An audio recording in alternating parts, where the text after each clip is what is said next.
ಪ್ರವಿಶ್ಯ ಮಮ ವಾಚಮಿಮಾಂ ಪ್ರಸುಪ್ತಾಂ ಸಂಜೀವಯತ್ಯ ಕಿಲ ಶಕ್ತಿಧರಸ್ವಧಾಮ್ನಾ ಅನ್ಯಾಂಶ್ಚ ಹಸ್ತಚರಣಶ್ರವಣತ್ವಗಾದೀನ್ ಪ್ರಾಣಾನ್ನಮೋ ಭಗವತೆ ಪುರುಷಾಯ ತುಭ್ಯಂ ಭವದೂಷ್ಣೇನ ತಾತಪ್ಯಮಾನಾನ್ ಭುವಿವರಂ ನಾಥಮಪ್ರೇಕ್ಷಮಾಣಾನ್ ಭುವನಮಾನ್ಯೇನ ಚ ಅನ್ಯೇನ ದೋಷ್ಣಾ ಭವತು ಧೀರ್ಮಾ ಇತಿ ನ ಸಾಂತ್ವಯಂತಂ ಪ್ರಣತವಾನ್ ಪ್ರಾಣಿನಾಂ ಪ್ರಾಣಭೂತಂ ಪ್ರಣತಿ ವಿಪ್ರೀಣಯೇ ಪೂರ್ಣಬೋಧಂ ತಪೋ ವಿದ್ಯಾ ವಿರಕ್ತ್ಯಾದಿ ಸದ್ಗುಣಭೋಗಾಕರಾನಹಂ ವಾದಿರಾಜಗುರುನ್ ವಂದೇ ಹಯಗ್ರೀವಪದಾಶ್ರಯಾನ್ ಮೂಕೋಪಿ ಯತ್ಪ್ರಸಾದೇನ ಮುಕುಂದಶಯನಾಯತೆ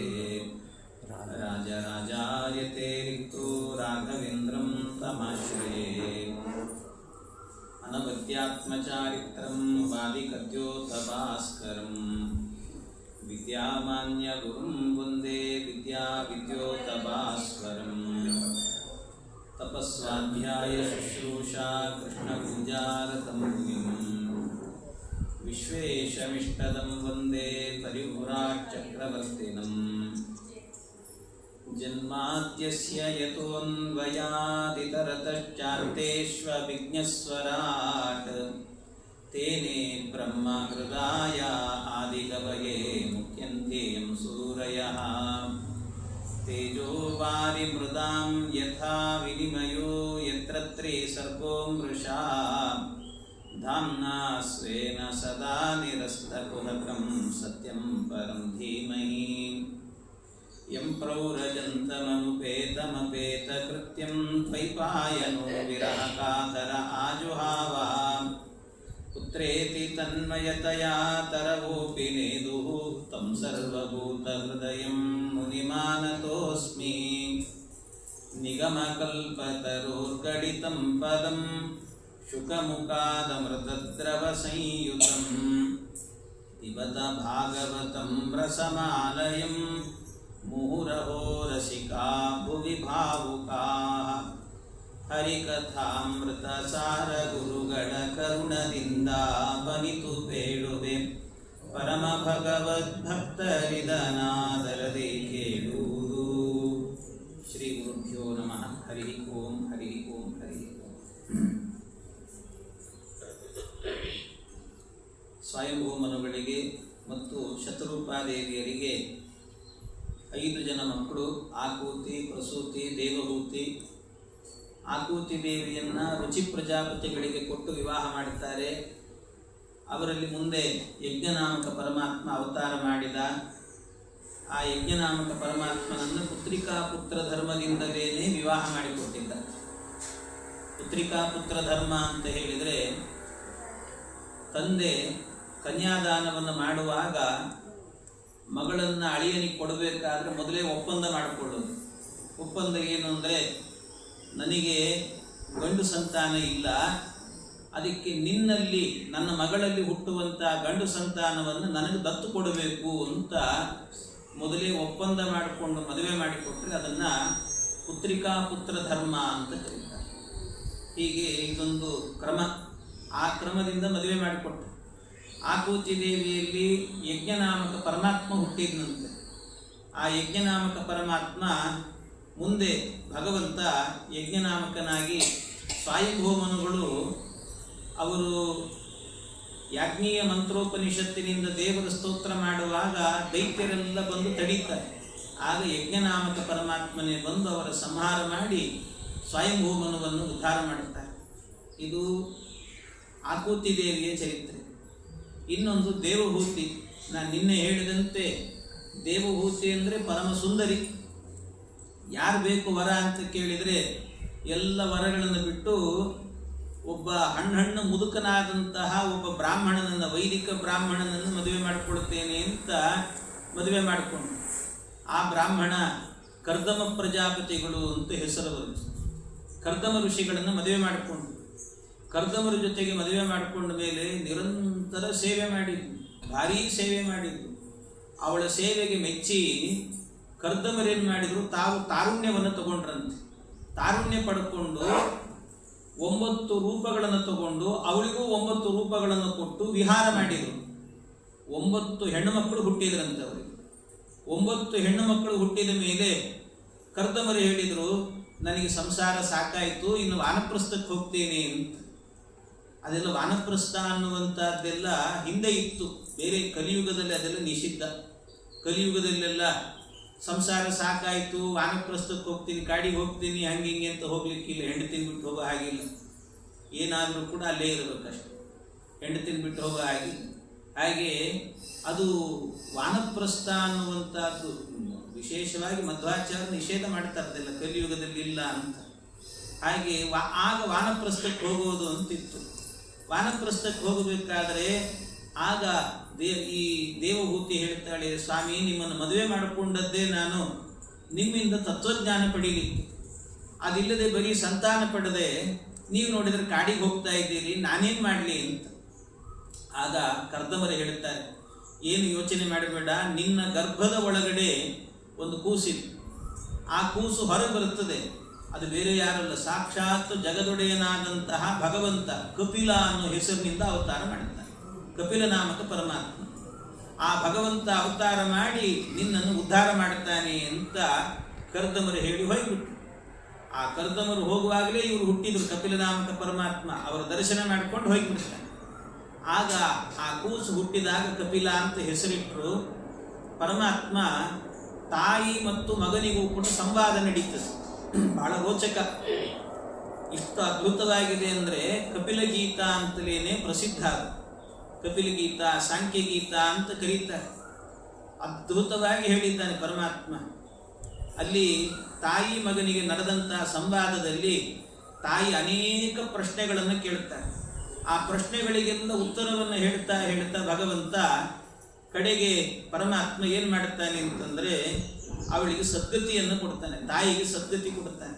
ಇದು ಕಪಿಲ ನಾಮಕ ಪರಮಾತ್ಮ ಮಾಡಿದಂಥ ಕಪಿಲ ಗೀತೆ. ಇದಕ್ಕೆ ಸಾಂಖ್ಯಶಾಸ್ತ್ರ ಅಂತ ಕರೀತಾರೆ.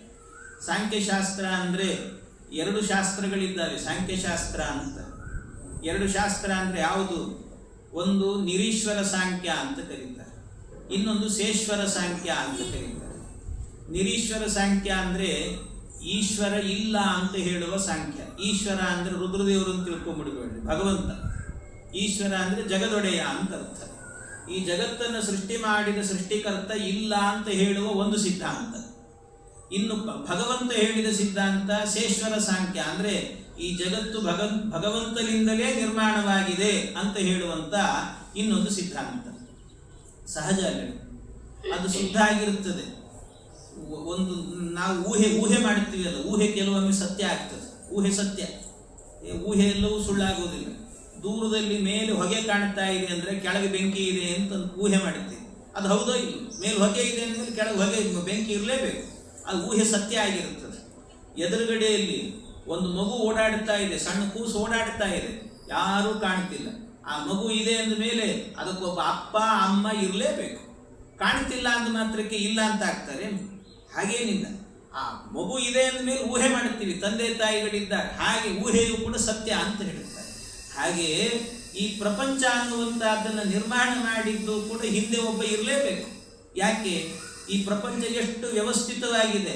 ನಾವೇ ಒಂದು ಮನೆ ಕಟ್ಕೊಳ್ಬೇಕಾದ್ರೆ ಇಲ್ಲಿ ಹಾಲ್ ಇರಬೇಕು, ಇಲ್ಲಿ ಅಡಿಗೆ ಮನೆ ಇರಬೇಕು, ಇಲ್ಲಿ ದೇವ್ರ ಕೋಣೆ ಎಷ್ಟು ವ್ಯವಸ್ಥೆ ಮಾಡ್ಕೊಂಡಿರ್ತೀವಿ.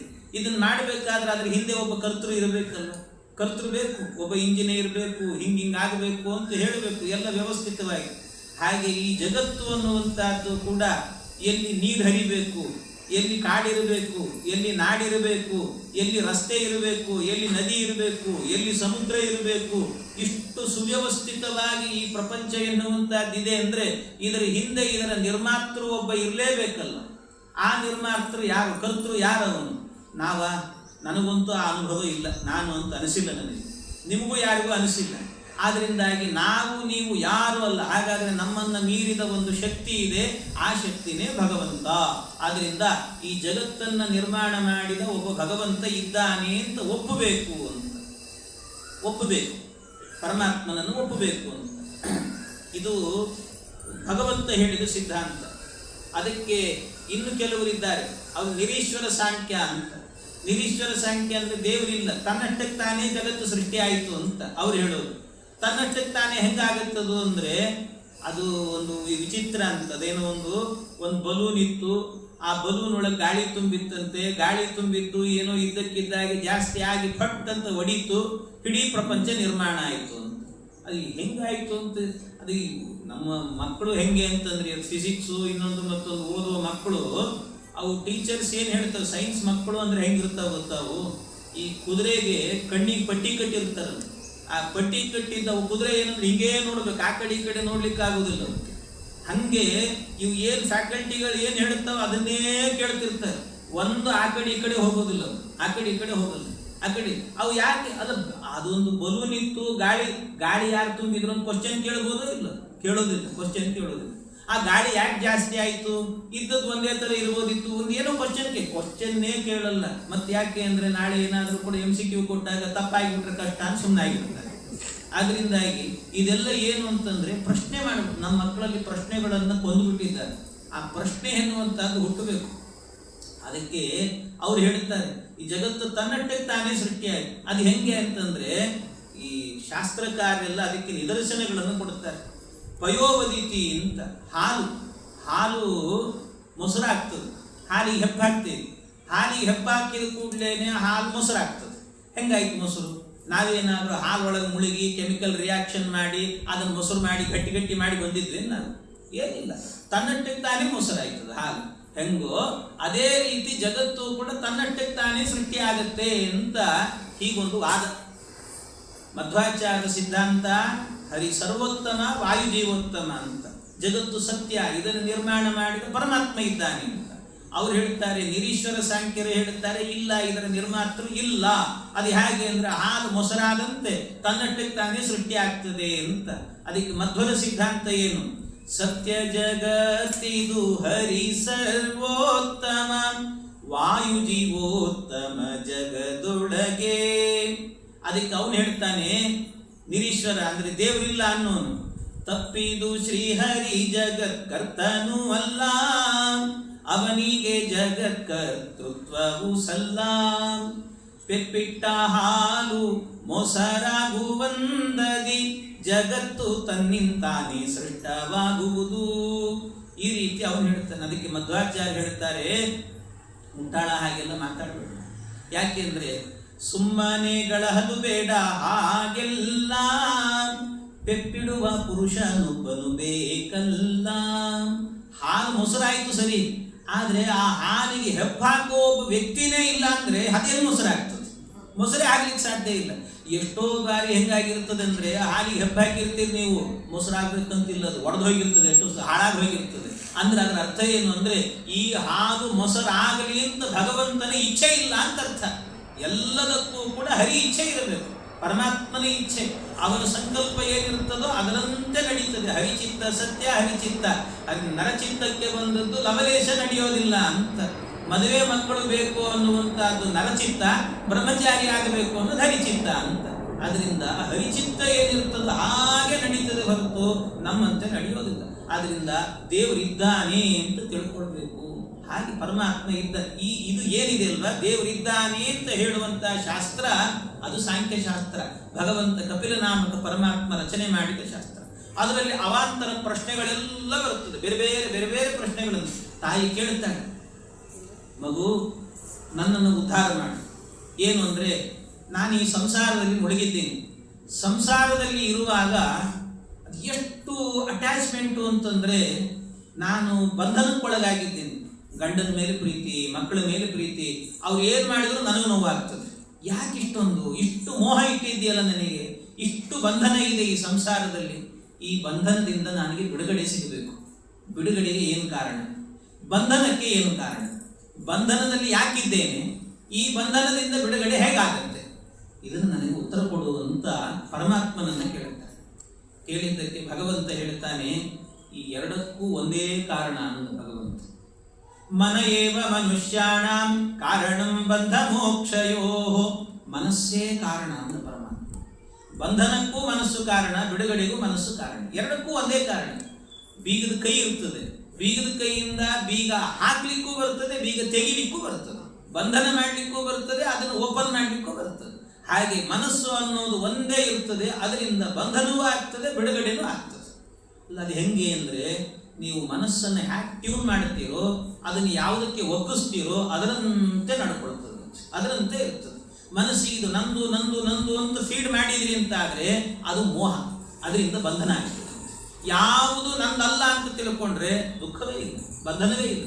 ಯಾಕೆಂದರೆ ನೋಡ್ರಿ ಹೆಂಗಿರ್ತದೆ ಅಂತಂದರೆ, ನಾವು ಎಲ್ಲೋ ಒಂದು ಕಡೆ ಕೆಲಸ ಮಾಡ್ಕೊಂಡಿದ್ದು ಒಂದು ಬಾಡಿಗೆ ಮನೆ ತೊಗೊಂಡಿರ್ತೀವಿ. ಬಾಡಿಗೆ ಮನೆ ತೊಗೊಂಡಾಗ ಏನು ಮಾಡ್ತಿರ್ತೀವಿ, ಮನೆಯಲ್ಲೆಲ್ಲ ಚೆನ್ನಾಗಿ ಒಂದಷ್ಟು ಫೋಟೋ ಗೀಟೋ ಅದು ಇದು ಗೋಡೆ ಮೇಲೆ ಹಾಕಬೇಕು ಅಂತ ಹೇಳಿ ಗೋಡೆ ಒಡೆದದ್ದು ಮಾಡ್ತಿರ್ತೀವಿ. ಮಳೆ ಹೊಡೆದು ಹಾಕ್ತಿರ್ತೀವಿ. ನಮಗೇನು ಅನಿಸೋದಿಲ್ಲ, ಆರಾಮಾಗಿರ್ತೀವಿ. ಆ ಮಳೆ ಹೊಡೆದ್ರೆ ಏನಾಗುತ್ತೆ, ಅದೇ ಏನಾದರೂ ನಾವೇ ಒಂದು ಸ್ವಂತ ಮನೆ ಕಟ್ಟಿಸ್ಬಿಟ್ಟು, ಸ್ವಂತ ಮನೆ ಕಟ್ಟಿಸಿದ ಮೇಲೆ ನಾವು ಇನ್ನೊಬ್ಬರಿಗೆ ಬಾಡಿಗೆ ಕೊಟ್ಟಾಗ ಅವ್ರೇನಾದರೂ ಒಂದು ಗೋಡೆಗೆ ಏನಾದರೂ ಕೂಡ ಮಳೆ ಹೊಡೆದ್ರೆ ಅದು ಗೋಡೆ ಹೊಡೆದಂಗೆ ಅನ್ಸೋದು, ನಮ್ಮ ಎದೆಗೆ ಹೊಡೆದಂಗೆ ಅನಿಸ್ತಿರ್ತದೆ. ಯಾಕೆ ಅಂದರೆ ಆ ಮನೆ ನಂದು ಅಂತ ಅನ್ಕೊಂಡು, ಬಾಡಿಗೆ ಮನೆಯಲ್ಲಿದ್ದಾಗ ನಂದು ಅನಿಸಿರ್ಲಿಲ್ಲ, ಅವಾಗ ಎಷ್ಟು ಹೊಡೆದ್ರೂ ಏನಾಗ್ತಿರ್ಲಿಲ್ಲ ನಮಗೆ. ಆದ್ರೆ ನಾವು ಕಟ್ಟಿಸಿದ ಮನೆ ಅಂತ ಆದಾಗ ಮಾತ್ರ ಇದು ನಂದು ಅನ್ನುವಂಥ ಭಾವನೆ ಹುಟ್ಟುತ್ತದಲ್ಲ, ಈ ಮೋಹ ಇದೆ ಅಲ್ವಾ, ಈ ಮೋಹ ಅನ್ನುವಂಥದ್ದು ಬಂಧನ. ಇದು ಬಂಧನವನ್ನು ಉಂಟು ಮಾಡೋದಂತೆ. ಅದರಿಂದಾಗಿ ಮೋಹ ನನ್ನದ್ದು ಅಂತ ಹೇಳುವಂಥದ್ದೇನಿದೆ, ಈ ಕಾಮ, ಕ್ರೋಧ, ಮೋಹ, ಅಹಂ ಮಮ ಅನ್ನುವ ಭಾವ ಏನಿದೆ ಅಲ್ವಾ, ಇದು ಮೋಹ ಬಂಧಕವಾಗುತ್ತೆ. ಅಹಂ ಮಮಾಭಿಮಾನೋಕ್ತೈ ಕಾಮ ಕ್ರೋಧಾದಿ ನಿರ್ಮಲೈ, ಈ ಎಲ್ಲ ಮಲ ಅಂದರೆ ಹೊಲಸು ಸೇರಿಕೊಂಡದ್ರಿಂದಾಗಿ ಈ ಮೋಹ ಬಂಧನದಲ್ಲಿದೆ. ಯಾಕೆ ಅಂದರೆ ಮಕ್ಕಳ ಮೇಲೆ ಮೋಹ ಬರುತ್ತದೆ. ನೋಡ್ರಿ ಎಷ್ಟು ಮೋಹ ಇರ್ತದೆ, ನನ್ನ ಮಗು ಅಂತ ಮೋಹ ಇರ್ತದಂತೆ.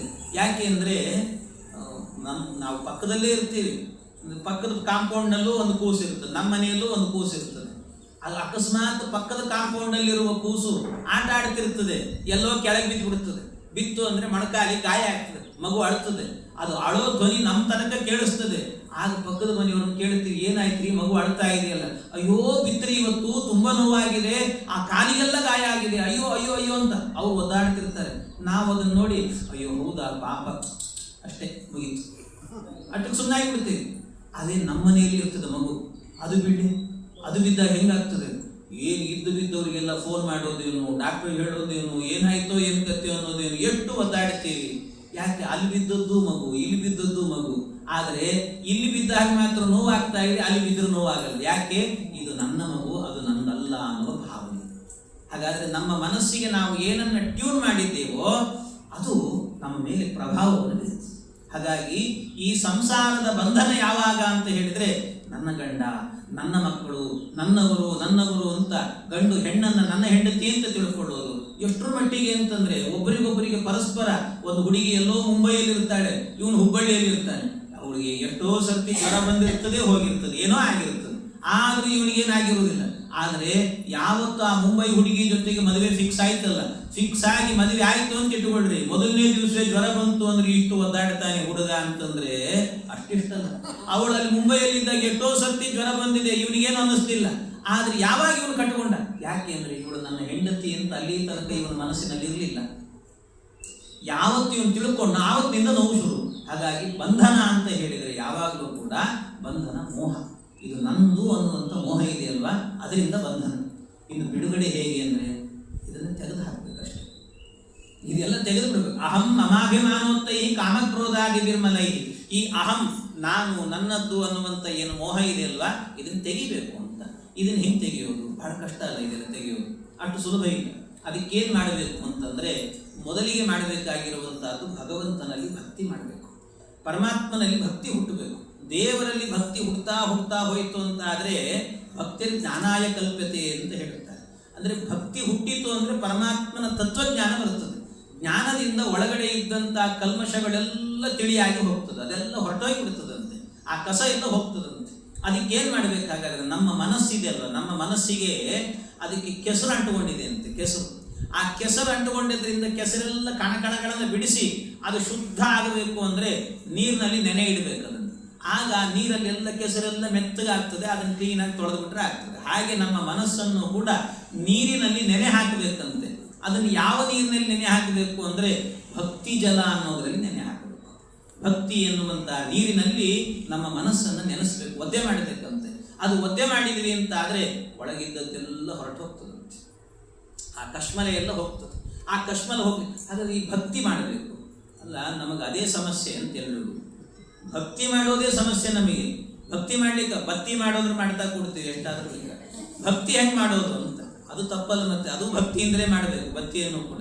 ಹಾಗೆ ಭಕ್ತಿ ಹೆಂಗೆ ಮಾಡೋದು ಅಂತ, ಭಕ್ತಿ ಹೆಂಗೆ ಮಾಡಬೇಕು ಅಂತಂದರೆ ಅದಕ್ಕೆ ಸ್ವಲ್ಪ ಅದಕ್ಕೆ ಮಾಡಬೇಕಾದದ್ದು, ಭಕ್ತಿ ಮಾಡೋದು ಕಷ್ಟ ಅಂತ ತಿಳ್ಕೊಂಡಿದ್ದಾರೆ.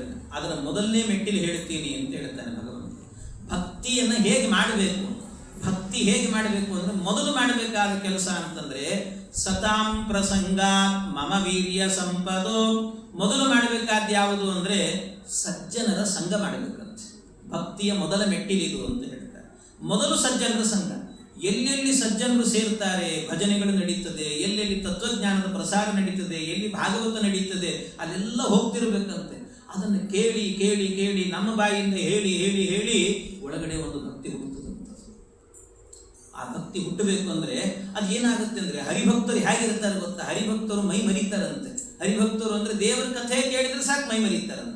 ಮೈ ಮರೆತು ಕಣ್ಣಲ್ಲಿ ನೀರು ಬರ್ತದಂತೆ, ಕಣ್ಣೀರು ಹರಿಸ್ತಾರಂತೆ. ಅದೆಲ್ಲ ಆನಂದ ಬಾಷ್ಪ. ದೇವರ ಕಥೆಯನ್ನು ಕೇಳಬೇಕಾದ್ರೆ ಕುಣಿತಾರೆ, ನಗುತ್ತಾರೆ, ಒಂದೊಂದು ಸರ್ತಿ ಒಂದೊಂದು ಮಾಡುತ್ತಾರಂತೆ.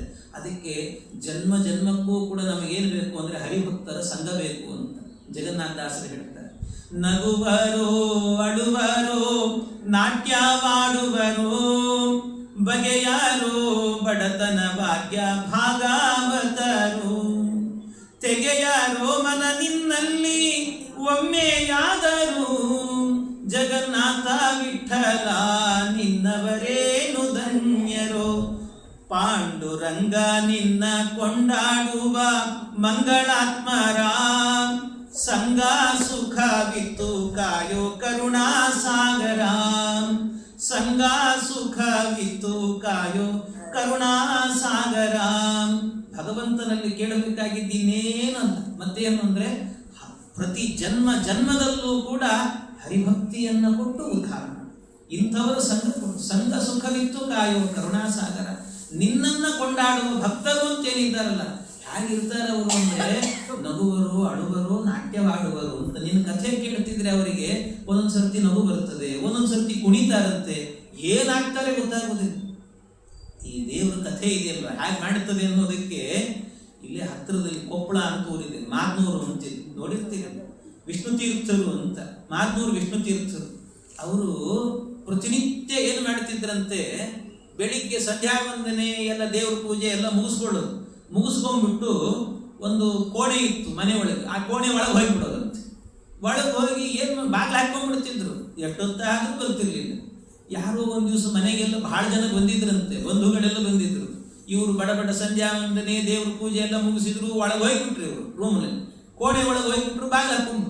ಈ ಎಷ್ಟೊತ್ತಾದರೂ ಬಾಗಿಲು ತೆಗಿತಿಲ್ಲ, ಏನಾಯ್ತೋ ಏನು ಕತೆ, ಏನು ಅನರ್ಥ ಮಾಡ್ಕೊಂಡ್ರೆ ಕಷ್ಟ ಅಂತ ಬಂದವರೆಲ್ಲ ಸೇರ್ಕೊಂಡು ದೂಡಿದ್ರಂತೆ ಬಾಗಿಲು ಮುರ್ಕೊಂಡು ಒಳಗೆ ಹೋದ್ರು. ಒಳಗೆ ಹೋದ್ರೆ ಇವ್ರು ಏನು ಮಾಡ್ತಿದ್ದಾರೆ, ತಲೆ ಮೇಲೆ ಒಂದು ಪುಸ್ತಕ ಇಟ್ಕೊಂಡಿದ್ದಾರಂತೆ, ಹಿಡ್ಕೊಂಡು ಕುಣಿತಿದ್ದಾರೆ. ಆಮೇಲೆ ಏನಾಯ್ತು, ಏನು ಹುಚ್ಚಿಗಿಚ್ಚಿ ಹಿಡಿತಾ ಇವರಿಗೆ ಅಂತ ಓಡಿ ಬಂದ್ರಂತೆ. ಬಂದು ಅವ್ರು ರಟ್ಟೆ ಹಿಡಿದು ನಿಲ್ಲಿಸಿದ್ರಂತೆ. ನಿಲ್ಲಿಸಿ ಕೇಳಿದ್ರು, ಯಾಕೆ ಹಿಂಗೆ ಮಾಡ್ತಾ ಇದ್ದೀರಿ, ಯಾಕೆ ಕುಣಿತಿದ್ದೀರಿ, ಏನು ಹುಚ್ಚಿಡಿದಿದೆಯಾ ನಿಮಗೆ ಅಂತ ಕೇಳಿದ್ರಂತೆ.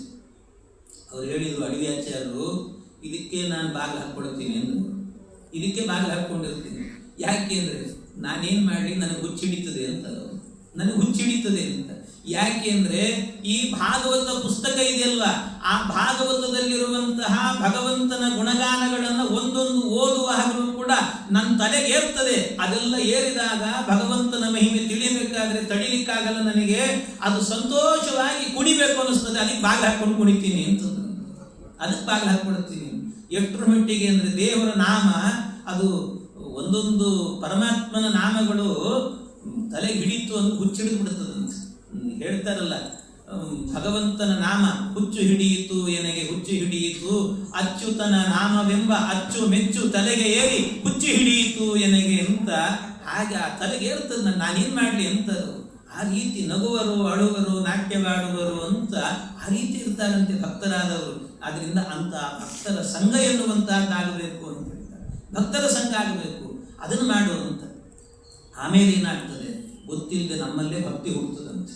4 ಸರ್ತಿ ಭಾಗವತಕ್ಕೆ ಹೋಗಿ ಕೇಳ್ತಾ ಇದ್ವಿ ಅಂದ್ರೆ 5ನೇ ಸರ್ತಿ ಎಲ್ಲಾದ್ರೂ ಭಾಗವತ ನಡೀತಿರುವಾಗ ಮನೆಯಲ್ಲಿ ಕೂತ್ರೆ ಮನಸ್ಸೆಲ್ಲ ಒಂಥರ ಕಿವುಚಿದಂತೆ ಆಗ್ತಿರ್ತದೆ. ಅಯ್ಯೋ ಇವತ್ತು ಭಾಗವತ ತಪ್ಪಿಸಿದ್ನೆಲ್ಲ ಅಂತ ಅನಿಸ್ತದಂತೆ. ಹಾಗೆ ಅಭ್ಯಾಸ ಆಗಬೇಕು ಅಂತ ಹೇಳ್ತಾರೆ, ನಿರಂತರ ಅಭ್ಯಾಸ ಆಗಬೇಕು. ಇದು ಆಯಿತು ಅಂದ್ರೆ ದೇವರ ಅನುಗ್ರಹ ಆಗ್ತದೆ, ಅದಕ್ಕೆ ಭಕ್ತಿ ಹುಟ್ಟುತ್ತದೆ. ಆ ಭಕ್ತಿ ಹುಟ್ಟಿತು ಅಂದ್ರೆ ಅದು ವೈರಾಗ್ಯ ಬಂದು ವೈರಾಗ್ಯತೋ ಭಕ್ತಿದಾರ್ಢ್ಯಂ ಅಂತ, ವೈರಾಗ್ಯದಿಂದ ಭಕ್ತಿ ದೃಢ ಆಗ್ತದೆ. ಅದು ದೃಢವಾದಾಗ ಭಕ್ತಿ ಎನ್ನುವಂತಹದ್ದು ಪರಮಾತ್ಮನ ಧ್ಯಾನ ಬರ್ತದಂತೆ. ಪರಮಾತ್ಮನ ಧ್ಯಾನ, ಆ ಧ್ಯಾನ ಬಂದಾಗ ಮನಸ್ಸಿನಲ್ಲಿ ಉಳಿದದ್ದೆಲ್ಲ ಹೊರಟೋಗ್ತದೆ, ಪರಮಾತ್ಮನ ಧ್ಯಾನ ಮಾತ್ರ ಉಳಿತದಂತೆ, ಅವನ ಧ್ಯಾನ ಮಾತ್ರ ಉಳಿತದೆ. ಅದರಿಂದ ಆ ಧ್ಯಾನ ಮಾಡಬೇಕು. ಎಲ್ಲ ಏನು ತಿಳ್ಕೊಂಡಿದ್ದಾರೆ ಅಂದರೆ ಧ್ಯಾನ ಮಾಡೋದು ಅಂದರೆ ಸುಲಭ ಅಂತ ತಿಳ್ಕೊಂಡ್ಬಿಟ್ಟಿದ್ದಾರೆ ಎಲ್ಲರೂ ಏನು ಮಾಡ್ತಾರೆ ಇವತ್ತು ಅಲ್ಲಲ್ಲಿ ಈ ಯೋಗ ಕೇಂದ್ರ ಅಂತೆಲ್ಲ ಮಾಡಿರ್ತಾರೆ, ಈ ಮೆಡಿಟೇಷನ್ ಅಂತ ಹೇಳ್ಕೊಡ್ತಾರೆ. ಅಲ್ಲೆಲ್ಲ ಹೋಗ್ತಿರ್ತಾರೆ, ಬಂದ ತಕ್ಷಣ ಹೇಳ್ತಾರೆ ಅವ್ರು ಪಾಪ ಬರ್ರಿ ಕೂಡ್ರಿ ಅಂತ ಕೂಡಿಸ್ತಾರೆ. ನೀವು ಕಣ್ಣು ಮುಚ್ಚಿರಿ ಅಂತಾರೆ, ನೀವು ಮುಚ್ತೀರಿ, ಏನು ಕಾಣ್ತದೆ? ಕತ್ಲು ಕಾಣ್ತದೆ ಅಷ್ಟೇ, ಏನು ಕಾಣೋದಿಲ್ಲ.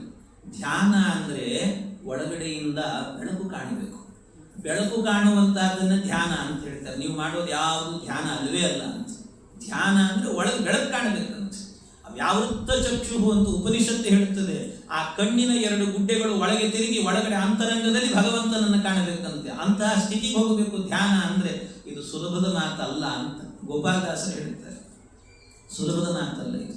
ಇದನ್ನ ತಿಳಿಬೇಕು ಅಂತಾದ್ರೆ ಗುರುಗಳು ಉಪದೇಶ ಆಗಬೇಕು, ಅದರಿಂದ ತಲೆ ಒಳಗೆ ಹೋಗಬೇಕು. ತಲೆ ಒಳಗೆ ಹೋಗಿ ಆ ಭಗವಂತನ ಮೂರ್ತಿಯ ಉಪಾಸನೆ ಹೃದಯದಲ್ಲಿ ಇಳಿಬೇಕು. ಆ ಹೃದಯದಲ್ಲಿ ಇಳಿದಾಗ ಅದನ್ನು ಒಳಗಡೆಯಿಂದಲೇನೆ ನಾವು ನೋಡಬೇಕು.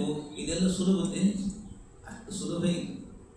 ಅದರಿಂದ ತಿಳಿಯುವ ಮಾತಲ್ಲ, ತಿಳಿಸದೆ ತಿಳಿಯುವ ಮಾತಲ್ಲ, ತಿಳಿಸದೆ ತಿಳಿಯದು, ತಿಳಿಯದೆ ಹೊಳೆಯದು, ಹೊಳೆಯದೆ ಇಳಿಯದು, ಇಳಿಯದೆ ಉಳಿಯದು.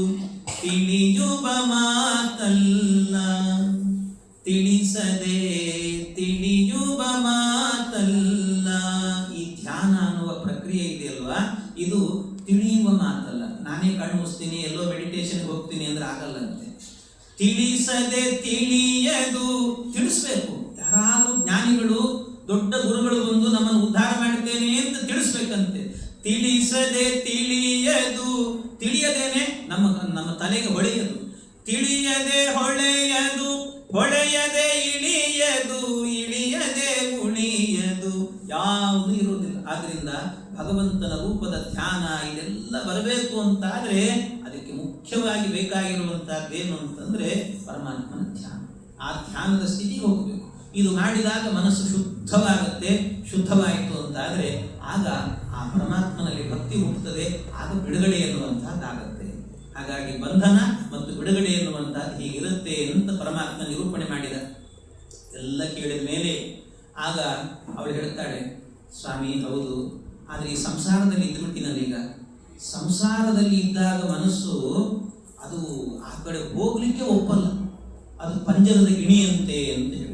ಪಂಜರದಲ್ಲಿ ಗಿಣಿ ಇರ್ತದೆ. ಪಂಜರದಲ್ಲಿ ಹಾಕಿದಾಗ ಗಿಣಿಗೆ ರಾಮಕೃಷ್ಣ ಅಂತ ಹೇಳಿಕೊಡ್ತಿದ್ರೆ ಅದು ಹೇಳ್ತಾ ಇರ್ತದೆ, ರಾಮಕೃಷ್ಣ ರಾಮಕೃಷ್ಣ ಅಂತ ಹೇಳ್ತಿರ್ತದೆ. ಆದರೆ ಅದು ಅಲ್ಲಿದ್ದಾಗ ಹೇಳ್ತಿರ್ತದೆ. ಯಾರೋ ಒಬ್ಬ ಹಂಗಿದ್ನಂತೆ, ಅದಕ್ಕೆ ಹೇಳ್ಕೊಡ್ತಿದ್ದ. ಬಂದವರೆಲ್ಲ ನೋಡ್ತಿದ್ರು, ಅದು ರಾಮಕೃಷ್ಣ ಅಂತ ಗಿಣಿ ಭಾಷೆಯಲ್ಲಿ ಕೇಳಿ ಸಂತೋಷ ಆಗ್ತಿತ್ತು. ಅವನ್ ಸರ್ತಿ ಏನ್ ಮಾಡಿದ, ಗಿಣಿಯನ್ನು ಪಂಜರದಿಂದ ತೆಗೆದಂತೆ ಹಿಂಗೆ ಮೇಲೆ ತೋರಿಸಿದ ಆಕಾಶದಲ್ಲಿ ಟೀಗೆ ಹೇಳ್ಪ ರಾಮಕೃಷ್ಣ ಅನ್ನ.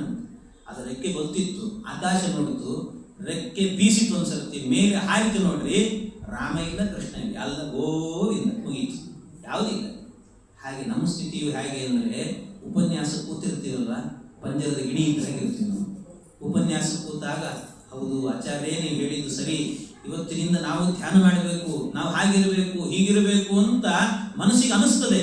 ಆದ್ರೆ ಏನ್ ಮಾಡೋದು, ಉಪನ್ಯಾಸ ಮುಗಿಸಿ ರೋಡ್ ದಾಟಿ ಒಂದು ರೋಡ್ ಕ್ರಾಸ್ ಆಯ್ತೋ ಇಲ್ಲ, ಆ ಕಡೆಗೆ ಶುರುವಾಗಿಬಿಡುತ್ತೆ. ರಾತ್ರಿ ಏನು ಅಡಿಗೆ ಮಾಡಬೇಕು, ಮತ್ತೇನಾಗಬೇಕು, ನಾಳೆ ಬೆಳಿಗ್ಗೆ ಏನು, ಇದೇ ಶುರುವಾಗಿಬಿಡುತ್ತದೆ ಮತ್ತೆ. ಅದರಿಂದಾಗಿ ನಮ್ಮ ಮನಸ್ಸು ಅಷ್ಟು ಸುಲಭದಿಂದಾಗಿ ಸಂಸಾರದಿಂದ ಹೊರ ಹೋಗಲ್ಲ. ಅದರಿಂದ ಈ ಸಂಸಾರದಲ್ಲಿ ಸುಖ ಇದೆ ಅಂತ ತಿಳ್ಕೊಂಡ್ಬಿಟ್ಟಿದ್ದೀವಿ. ಅದನ್ನು ಏನಪ್ಪ ಮಾಡೋದು? ಭಗವಂತ ಹೇಳ್ತಾನೆ, ಸಂಸಾರದಲ್ಲಿ ಸುಖ ಇಲ್ಲ. ಎಲ್ಲಿದೆ ಸುಖ ಹೇಳಿ? ಸಂಸಾರದಲ್ಲಿ ಎಲ್ಲಿದೆ ಸುಖ? ಸಂಸಾರದಲ್ಲಿ ಸುಖ ಇದೆ ಅಂತ ತಿಳಿದಿದ್ದೀರಲ್ಲ, ಎಲ್ಲೂ ಸುಖ ಇಲ್ಲ. ನೀವು ಹುಟ್ಟಿನಿಂದ ನೋಡ್ಕೊಂತ ಎಲ್ಲಿದೆ ಸುಖ? ಗರ್ಭದಲ್ಲಿ ಇದೆಯಾ ಸುಖ ನಿಮಗೆ? ಗರ್ಭವಾಸದಲ್ಲಿ ಸುಖ ಇದೆಯಾ ಅಂದ್ರೆ ಇಲ್ಲ. ಯಾಕೆ ಅಂದ್ರೆ ಒಂದು ರಾತ್ರಿ ನಾವೇನಾದ್ರೂ ಹುಬ್ಬಳ್ಳಿಯಿಂದ ಬೆಂಗಳೂರು ಹೋಗ್ತೀವಿ ಅಂದ್ರೆ ಟ್ರೈನಲ್ಲಿ ಸೀಟ್ ಬುಕ್ ಮಾಡಿರ್ತೀವಿ. ಅಕಸ್ಮಾತ್ ಏನಾದ್ರೂ ಕೂಡ ಬಾತ್ರೂಮ್ ಪಕ್ಕದಲ್ಲೇನೆ ಸೀಟ್ ಸಿಕ್ಬಿಡ್ತು ಅಂದ್ರೆ ಇವು ರಾತ್ರಿಯೆಲ್ಲ ಹೆಂಗಪ್ಪ ಕಳೆಯೋದು ಅಂತ ಒದ್ದಾಡ್ತೀವಿ ನಾವು. ವಾಸನೆ ದುರ್ನಾತ ಇರ್ತದೆ, ಹೆಂಗಪ್ಪ ಮಾಡೋದು ಒದ್ದಾಡ್ತಿರ್ತೇವೆ. ಆ ಸ್ಥಿತಿ. ಅಂತಹದ್ರಲ್ಲಿ ತಾಯಿಯ ಗರ್ಭದಲ್ಲಿ ಒಂದಲ್ಲ ಎರಡಲ್ಲ 9 ತಿಂಗಳಲ್ಲಿರಬೇಕು. ತಾಯಿ ತಿಂದಂತ ಆಹಾರಗಳೆಲ್ಲವೂ ಕೂಡ ಜೀರ್ಣವಾಗುತ್ತೆ. ಅಲ್ಲೇ ಮಲಮೂತ್ರಗಳೆಲ್ಲವೂ ಕೂಡ ಅಲ್ಲೇ ಶೇಖರಣೆ ಆಗಿರುತ್ತದೆ. ಪಕ್ಕದಲ್ಲೇ ಮಲಗಿರಬೇಕು. ಎಷ್ಟು ನೋವಾಗಲಿಕ್ಕಿಲ್ಲ. ಗರ್ಭವಾಸದಲ್ಲಿ ಸುಖ ಇಲ್ಲ. ಆಯ್ತು ಹೋಗ್ಲಿ, ಹುಟ್ಟಿದ ಮೇಲೆ ಸುಖ ಇದೆಯಲ್ಲ ಅಂದ್ರೆ ಎಲ್ಲಿದೆ ಸುಖ? ಯಾವಾಗ ಅಳತದೋ ಗೊತ್ತಿಲ್ಲ. ತಾನು ಮಾಡಿದ ಮಲಮೂತ್ರದಲ್ಲಿ ತಾನೇ ಹೊರಡಾಡುತ್ತದೆ. ಎಲ್ಲೋ ಸೊಳ್ಳೆ ಕಡಿತದೆ, ಅದಕ್ಕೆ ಸೊಳ್ಳೆ ಕಡಿದು ನೋವಾಗಿರ್ತದೆ, ಅಳ್ತಾ ಇರ್ತದೆ. ನನಗೆ ಇಂಥಲ್ಲಿ ನೋವಾಗಿದೆ ಅಂತ ಹೇಳ್ಕೊಳ್ಳಿಕ್ಕೆ ಗೊತ್ತಿಲ್ಲ. ತಾಯಿ ಬರ್ತಾಳೆ, ಅಯ್ಯೋ ಹಸಿವಾಗಿದೆ ಅಂತ ಹಾಲು ಉಣಿಸ್ತಾಳೆ. ಗೊತ್ತಾಗಲ್ಲ. ಸುಖ ಎಲ್ಲಿದೆ ಅಲ್ಲಿ? ಅಲ್ಲೂ ಸುಖ ಇಲ್ಲ.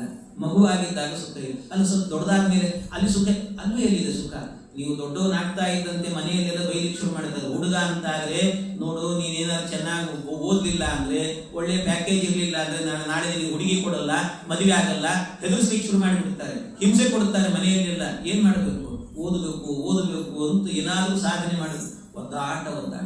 ಆಯ್ತು, ಒಂದು ಹಂತಕ್ಕೆ ಒಂದು ಸೆಟ್ಲ್ ಆದ ಅಂತ ಆದ್ರೆ ಆಮೇಲಾದ್ರೂ ಕೂಡ ಇನ್ನೇನಪ್ಪ ಆರಾಮಾಗಿರ್ಬೋದು. ಇಲ್ಲ, ವಯಸ್ಸಾಗಿದೆಯೋ, ಬೇಗ ಮದುವೆ ಆಗಿಲ್ಲ ಅಂದ್ರೆ ಯಾಕಾಗಿಲ್ಲ ಅಂತ ಕೇಳ್ತಾರೆ 10 ಮಂದಿ. ಬೇಗ ಒಂದು ಕನ್ಯಾ ಹುಡುಕಬೇಕು ಅಂತ ಹುಡುಕೋದ್ರಲ್ಲಿ ಒಂದಷ್ಟು ದಿವಸ ಅಲ್ಲೂ ಸುಖ ಇಲ್ಲ. ಆಯ್ತು, ಮದುವೆ ನಿಶ್ಚಯ ಆಯ್ತು, ಖುಷಿ ಅಂದ್ರೆ ಖುಷಿ. ಮದುವೆ ನಿಶ್ಚಯ ಆಯ್ತು ಅಂತ ಯಾಕೆ ಖುಷಿ ಹೇಳಿ? ಮದುವೆ ನಿಶ್ಚಯ ಆಯ್ತು ಅಂತ ಖುಷಿ ಅವನಿಗೆ ಏನು ಅಂತೀರಿ? ಮದುವೆ ನಿಶ್ಚಯ ಆಗಿರ್ತದೆ. ಹುಡುಗ ಹುಡುಗಿ ನೋಡ್ಬೇಕು ನೀವು. ಅವು ಫೋನ್ ಹಿಡ್ಕೊಂಡು ಹಗಲೂ ರಾತ್ರಿ ಅದೇ ಮಾತಾಡ್ತದೆ. ಬರೀ ಮಾತು. ಏನ್ ಮಾತಾಡ್ತಿರ್ತವೆ ಏನ್ ಕರ್ತೀವಿ ನಾವು? ಏನ್ ವಿಷಯನೇ ಇಲ್ಲ. ಬೆಳಿಗ್ಗೆ ಊಟ ಆಯ್ತಾ, ತಿಂಡಿ ಆಯ್ತಾ, ಇಷ್ಟೇ ಬಿಟ್ರೆ ಇನ್ನೇನು ಇರುದಿಲ್ಲ ಅದರಲ್ಲಿ. ಏನ್ ಹೋಗ್ಲಿ, ಭಾಗವತ ಮಾತಾಡ್ತವೆ ಏನಾದ್ರು? ಏನಿಲ್ಲ. ಮತ್ತೆ ಕಥೆ ಏನಿರ್ತದೆ ಮಾತಾಡ್ಲಿಕ್ಕೆ? ಬೇರೆ ಏನಿದೆ ಮಾತಾಡ್ಲಿಕ್ಕೆ? ವಿಷಯನೇ ಇಲ್ಲ ಅಲ್ಲಿ, ಸಬ್ಜೆಕ್ಟೇ ಇಲ್ಲ. ಮತ್ತೆ ಇದನ್ನೇ ಮಾತಾಡ್ಬೇಕಷ್ಟೆ. ಅವ್ರನ್ನ ಬೈದೆ ಇವ್ರನ್ನ ಬೈದೆ ಅಷ್ಟೇ ಇರ್ಬೇಕಷ್ಟೆ, ಇನ್ನೇನಿಲ್ಲ. ಆದ್ರಿಂದ ಅಲ್ಲಿ ಏನು ಸುಖ ಇಲ್ಲ. ಆದ್ರೆ ಮಾತಾಡಿದಾಗ ಮಾತ್ರ ಈ ಹುಡುಗನಿಗೆ ಏನು ಖುಷಿ ಅಂತೀರಿ, ಏನು ಸಂತೋಷ. ಹಿಂಗೆ ಅವ್ನು ಕೇಳಬೇಕು ನೀವು. ಆ ಸಂದರ್ಭ ಇಡೀ ದಿವಸ ಫೋನಲ್ಲಿ ಮಾತಾಡಿ ಕೂತಿರ್ತಾರೆ, ಫ್ರೆಶ್ ಆಗಿರ್ತಾರೆ ಅವ್ರು. ಏನೋ ಇಷ್ಟು ಖುಷಿ ಇದೆಯಲ್ಲ, ಇನ್ನೊಂದು ತಿಂಗಳಿಗೆ ನನ್ನ ಮದುವೆ ಅಂತ. ನಾವು 1 ತಿಂಗಳಿಗೆ ಮದುವೆ ನಂದು. ಖುಷಿ ಅವನಿಗೆ, ಖುಷಿ. ಅವನಿಗೆ ಮದುವೆ ಅಂತಂದ್ರೆ ಅರ್ಥ ಏನು ಗೊತ್ತಾ? ಅವನಿಗೆ ಖುಷಿ ಏನು ಅಂದ್ರೆ ಸುಖ ಅಲ್ಲ, ಅದು ಸುಖದ ನಿರೀಕ್ಷೆ ಸುಖ. ನಾಳೆ ಇವಳನ್ನ ಮದುವೆ ಮಾಡಿಕೊಳ್ತೇನೆ ಅಂತ ತಿಳ್ಕೊಳ್ತಿದ್ದಾನಲ್ಲ, ಅದೇ ಖುಷಿ ಅವನಿಗೆ ಅಷ್ಟೇ. ಹೋಗಿ ಬಿಡಿ, ಪರವಾಗಿಲ್ಲ, ಮದುವೆ ಆಯ್ತು ಅಂತ ಇಟ್ಕೊಳ್ಳಿ. ಮದುವೆ ಆದ ಮೇಲೆ ಪಾಪ ಸ್ವಲ್ಪ ದಿವಸ ಸಂಸಾರ ಮಾಡ್ಕೊಂಡಿರ್ಲಿ ಅಂತ ಬಿಡ್ರಿ. 3-4 ತಿಂಗಳಾದ್ಮೇಲೆ ಆಮೇಲೆ ಹೋಗಿ ಕೇಳಿರ್ಬೇಕಾದ್ರೆ, ಆಯ್ತಪ್ಪ ಮದುವೆ ಅಂತ ಭಾರಿ ಖುಷಿ ಪಡ್ತಿದ್ದೆಲ್ಲ, ಎಲ್ಲ ಆಗಿದೆ, ಈಗ ಹೆಂಗಿದ್ದಿ ಹೇಳು ಅಂತ. 4 ತಿಂಗಳಾದ್ಮೇಲೆ ಕೇಳಿದ್ರೆ, ಏನೋ ಬದುಕಿಲ್ರಿ ಸ್ವಾಮಿ, ಏನೋ ಇದ್ದು ನಡೆದಿದೆ, ಹೋಗಿ ಬಿಡ್ರಿ, ಯಾಕೆ ಕೇಳ್ತೀರಿ ನಮ್ಮ ಪರಿಸ್ಥಿತಿ. ಆ ಸ್ಥಿತಿಗೆ ಬಂದು ಹೋಗಿರ್ತಾರೆ. ಅಂದ್ರೆ ಮದುವೆ ಅಂದ್ರೆ ಅಷ್ಟು ವೈರಾಗ್ಯ ಬಂದು ಹೋಗಿರ್ತದೆ ಆ ಕಾಲಕ್ಕಾಗಲಿ. ಹಿಂಗಾಗ್ತದೆ. ಆದ್ರಿಂದ ಮದುವೆಯಲ್ಲಿ ಸುಖ ಇಲ್ಲ. ಯಾವುದು ಸಂಸಾರದಲ್ಲಿ ಸುಖ? ಇವತ್ತು ಎಲ್ಲಿದೆ ಸುಖ? ಹೋಗ್ಲಿ, ಕೊನೆಗೆ ಅಂತ್ಯಕಾಲದಲ್ಲಿ ಸುಖ ಇದೆಯಾ ಅಂದ್ರೆ ಮುಂದೆ ಮಕ್ಕಳಾಯ್ತು, ಅವನು ಬೆಳೆಸು ಮಾಡು, ಇದರಲ್ಲೇ ಹೋಯ್ತು. ಅಲ್ಲೂ ಸುಖ ಇಲ್ಲ. ಮತ್ತೆ ವಯಸ್ಸಾದಾಗ ಮಕ್ಕಳ ತಾತ್ಸಾರಕ್ಕೆ ಒಳಗಾಗಬೇಕು, ತಿರಸ್ಕಾರಕ್ಕೆ ಒಳಗಾಗಬೇಕು, ಅಲ್ಲೂ ಸುಖ ಇಲ್ಲ. ಹಾಗಾಗಿ ಎಲ್ಲಿದೆ ಸುಖ? ಇಡೀ ಸಂಸಾರದಲ್ಲೇ ಸುಖ ಇಲ್ಲ. ಮತ್ತೆ ಎಲ್ಲಿದೆ ಸುಖ ಅಂದ್ರೆ ಒಂದು ಕಡೆ ಮಾತ್ರ ಇದೆ ಅಂತ. ಎಲ್ಲಿ ಗೊತ್ತಾ? ಎಲ್ಲಿ ಅಂತಂದ್ರೆ ಇಡೀ ದಿವಸದಲ್ಲಿ ನೀವು ಮಾಡಬಾರ್ದ ಕೆಲಸಗಳನ್ನೆಲ್ಲ ಮಾಡಿ, ಎಲ್ಲ ಒದ್ದಾಡಿ ಮಾಡಿ ಎಲ್ಲ ಆದ ನಂತರ ಜೀವನದಲ್ಲಿ ನಾವು ಧನ್ಯತಾ ಭಾವ ಸಂಪಾದನೆ ಮಾಡಬೇಕು ಅಂತ ಸಾಯಂಕಾಲದ 1 ಗಂಟೆಗಳ ಕಾಲ ಶ್ರೀಮದ್ ಭಾಗವತ ಕೇಳ್ತಿರಲ್ಲ, ಅಲ್ಲಿದೆ ನೋಡ್ರಿ ಸುಖ. ಅಷ್ಟೇ. ನೀವೆಲ್ಲ ಕೆಲಸಗಳನ್ನ ಮುಗಿಸಿ ಒಂದು ಸರ್ತಿ ಒಂದು ರಾಯರ ದರ್ಶನಕ್ಕೆ ಅಂತ ಮಠಕ್ಕೆ ಹೋಗಿ 4 ಪ್ರದಕ್ಷಿಣೆ ಮಾಡಿಕೊಂಡು ರಾಯರ ವೃಂದಾವನದ ಇದರಲ್ಲಿ ಕೂತ್ಕೊಂಡು ಶಾಂತವಾಗಿ ಒಂದು 10 ನಿಮಿಷ ಕೂಡ್ತೀವಿ ನೋಡ್ರಿ, ಅಲ್ಲಿದೆ ಸುಖ ನಿಮಗೆ. ಮತ್ತೆಲ್ಲೂ ಇಲ್ಲ, ಇನ್ನೆಲ್ಲೂ ಇಲ್ಲ ಸುಖ. ಅದರಿಂದಾಗಿ ಸುಖ ಇರೋದು ಅಧ್ಯಾತ್ಮದಲ್ಲಿ ಮಾತ್ರ. ಅದನ್ನು ಬಿಟ್ಟು ಉಳಿದ ಕಡೆಯಲ್ಲಿ ಎಲ್ಲಾ ಕಡೆ ಸುಖ ಹುಡುಕ್ತಾರೆ, ಅಲ್ಲೆಲ್ಲಿ ಸುಖ ಸಿಗೋದೇ ಇಲ್ಲ. ಎಲ್ಲರೂ ದುಡ್ಡು ಸಂಪಾದನೆಯಲ್ಲಿ ಸುಖ ಅನ್ಕೊಂಡಿದ್ದಾರೆ, ಇನ್ನೊಂದರಲ್ಲಿ ಸುಖ, ಎಲ್ಲೆಲ್ಲೋ ಸುಖ, ಅಲ್ಲೆಲ್ಲೂ ಸುಖ ಇಲ್ಲ, ಇರೋದು ಇಲ್ಲಿ ಮಾತ್ರ. ಅದರಿಂದ ಅಧ್ಯಾತ್ಮದಲ್ಲಿ ಮುಳುಗುವಂತ ಸಂಸಾರದ ಬಗ್ಗೆ ವೈರಾಗ್ಯದ ಮಾತುಗಳನ್ನು ಹೇಳಿದ. ಆದರೂ ಈ ಸಂಸಾರದ ವೈರಾಗ್ಯ ಬರ್ತಿಲ್ಲಲ್ಲೋ ಅಂತ ಕೇಳಿದ. ಕೊನೆಗೆ ಒಂದು ಮಾತು ಹೇಳಿದ ಭಗವಂತ, ಸಂಸಾರದ ಬಗ್ಗೆ ಒಂದು ವೈರಾಗ್ಯಕ್ಕೆ ಹೇಳ್ತೇನೆ ನಿನಗೆ ಅಂತ. ಸಂಸಾರ ಅಂದ್ರೆ ಏನು? ಒಟ್ಟು ಸಾರ ಏನು ಸಂಸಾರ ಅಂದ್ರೆ? ಒಬ್ಬ ವ್ಯಕ್ತಿ ಇದ್ದಂತೆ, ಕಾಡಲ್ಲಿ ಹೋಗ್ತಿದ್ದಂತೆ, ಓಡಿ ಹೋಗ್ಬೇಕಾದ್ರೆ ದಾರಿಯಲ್ಲಿ ಒಂದು ಹುಲಿ ಬಂತು ತಿನ್ನುತ್ತೆ ಅಂತ ಹೆದರ್ಕೊಂಡು ಓಡ್ತಾ ಓಡ್ತಾ ಹೋದ್ರೆ ಗೊತ್ತಿಲ್ಲದೆ ಒಂದು ಹಾಳು ಬಾವಿಗೆ ಬಿದ್ದಂತೆ. ಬೀಳುವಾಗ ಏನೋ ಒಂದು ಹಗ್ಗ ಸಿಕ್ತು, ಗಟ್ಟಿ ಹಿಡ್ಕೊಂಡ ಪುಣ್ಯಕ್ಕೆ, ಇಲ್ಲ ಕೆಳಗೆ ಬಿಟ್ಬಿಡ್ತಿದ್ದ, ಕೈಕಾಲು ಮುರಿತಿತ್ತು.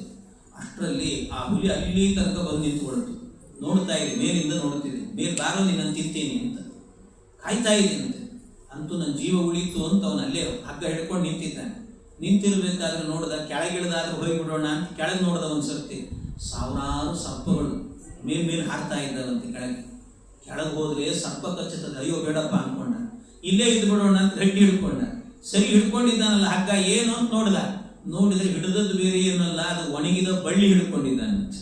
ಅದಕ್ಕೂ ಏನಾಗಿದೆ, ಮೇಲ್ಭಾಗದಲ್ಲಿ 2 ಬಿಲದಿಂದಾಗಿ 2 ಇಲಿ ಹೊರಗೆ ಬಂದಿತ್ತು ಅಂತೆ. ಆ ಇಲಿ ಹೊರಗೆ ಬಂದು ಆ ಒಣಗಿ ಹೋದಂತ ಏನು ಬಳ್ಳಿ ಇದೆ ಅದನ್ನು ಕೂಡ ಕಟ ಕಟ ಕಟ ಅಂತ ಕಡಿತಿದೆ. ಯಾವಾಗ ಕತ್ತರಿಸ್ಕೊಂಡ್ಬಿಡುತ್ತದೋ ಗೊತ್ತಿಲ್ಲ. ಇದ್ರ ಮಧ್ಯದಲ್ಲಿ ಅದನ್ನು ಹಿಡ್ಕೊಂಡು ಆ ಕಡೆ ಈ ಕಡೆ ಜೋತಾಡ್ತಾ ಇತ್ತಂತೆ. ಜೋತಾಡಬೇಕಾದ್ರೆ ಪಕ್ಕದಲ್ಲೇ ಒಂದು ಜೇನಿನ ಗೂಡಿತ್ತು. ಆ ಜೇನಿನ ಗೂಡಿಗೆ ಈ ಬಳ್ಳಿ ಬಡದು ಬಿಡ್ತು.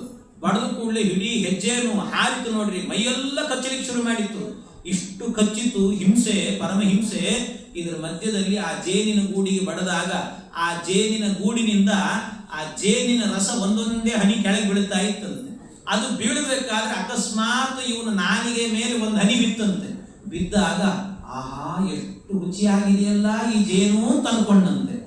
ಇದೇ ಸಂಸಾರ. ಸಂಸಾರ ಅಂದ್ರೆ ಇನ್ನೇನಲ್ಲಿದೆ?